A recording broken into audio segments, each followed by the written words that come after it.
ചെറിയ ചെറിയ വിരകൾ. അപ്പോൾ അതിനെക്കുറിച്ച് ഡീറ്റെയിൽ ആയിട്ട് നമ്മുടെ മാഡം ഇവിടെ പ്രതിപാദിച്ചു കഴിഞ്ഞു. അപ്പോൾ നിങ്ങളെല്ലാവരും ശുചിത്വപൂർണ്ണമായ ജീവിതം നയിക്കുക. മാഡം നേരത്തെ പറഞ്ഞ പോലെ ഭക്ഷണം കഴിക്കുമ്പോഴും നടക്കുമ്പോഴും ഇരിക്കുമ്പോഴും ഒക്കെ നമ്മൾ മണ്ണിലെ കളിക്കുകയൊക്കെ ചെയ്യാം.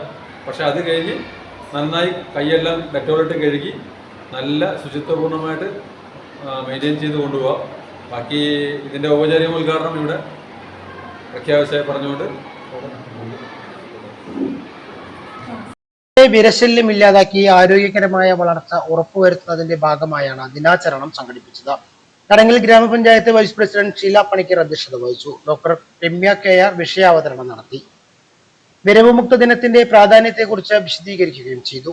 പഞ്ചായത്തിലെ മുഴുവൻ സ്കൂളുകളിലും അംഗനവാടികളിലും വിദ്യാർത്ഥികൾക്ക് വിരഗുളിക നൽകുന്ന പ്രവർത്തനങ്ങൾക്ക് ആരോഗ്യ പ്രവർത്തകർ നേതൃത്വം നൽകി. ചടങ്ങിൽ കുത്താമ്പള്ളി ഹെൽത്ത് ഇൻസ്പെക്ടർ പി രാജുമോൾ ആശംസകൾ അർപ്പിച്ച് സംസാരിച്ചു. അധ്യാപകർ, ആരോഗ്യ പ്രവർത്തകർ, വിദ്യാർത്ഥികൾ തുടങ്ങിയവർ ചടങ്ങിൽ പങ്കെടുത്തു. അതുകൊണ്ട് തന്നെ നിങ്ങളെ ശരീരത്തിലെ വിരവിമുക്തമാക്കുന്നതിന് വേണ്ടിയാണ് ഇത്തരം ഒരു പ്രോഗ്രാം ഗവൺമെന്റ് തലത്തിൽ തന്നെ സംഘടിപ്പിക്കുന്നത്. നിങ്ങൾക്ക് ഉന്മേഷം ഉണ്ടാവട്ടെ എല്ലാവർക്കും. ഇത് ഉദ്ഘാടനം ചെയ്ത പ്രസിഡന്റ്, വൈസ് പ്രസിഡന്റ്, ഞങ്ങൾ മെഡിക്കൽ ഓഫീസർ, ബാക്കി എല്ലാ സ്റ്റാഫിനും ഞങ്ങളുടെ PHC കുത്താമ്പളിയുടെ പേരിൽ ഇവിടെ വന്ന ഈ ഇതിൽ പങ്കെടുത്ത നിങ്ങൾക്ക് എല്ലാവർക്കും നന്ദി പറഞ്ഞ് നിർത്തും.